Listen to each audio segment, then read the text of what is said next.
সাউ বস্ত্রের তরফ থেকে শাড়ির ইনফরমেশন তো দিয়ে থাকি, কিন্তু তার সাথে আর একটা গুরুত্বপূর্ণ ইনফরমেশন দেব রেডিমেড গার্মেন্টসের উপরে। আমি যে শার্টটা পরেছি পিওর কটনের উপরে আছে, সাউ বস্ত্র থেকে প্রোভাইড করা হয়েছে, যার দাম 780 টাকা।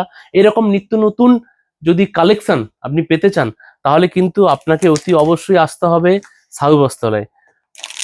প্রত্যেকটা আইটেমের উপরে আপনি কিন্তু নিত্য নতুন ডিজাইন পাবেন, যেমন শাড়ির নিত্য নতুন কালেকশন আপনি পেয়ে যান, এরকম টি শার্ট, প্যান্ট, চুড়িদার, সমস্ত রকম রেডিমেড গার্মেন্টসের উপরে পেতে আপনাকে কিন্তু সাউ বস্ত্রালয়ে আসতে হবে। আর তার সাথে সাথে আর একটা ইনফরমেশন দিতে চাই, এটা কিন্তু বাচ্চাদের পাঞ্জাবি, মানে নিতবর, বরের সাথে নিতবর যায়, নিতবরের জন্য কালেকশন আপনি পেয়ে যাবেন বাচ্চাদের পাঞ্জাবি, অথবা আপনার বাড়ির ছোট বাচ্চা যদি কোনো রিসেপশনে যায় তার জন্য কিন্তু পাঞ্জাবি রয়েছে। এরকম ভ্যারাইটিস রেডিমেড কালেকশন যদি পেতে হয় তাহলে আপনাকে কিন্তু আসতে হবে সাউ বস্ত্রালয়। সবাই খুব ভালো থাকবেন, আবারও দেখা হবে, নমস্কার।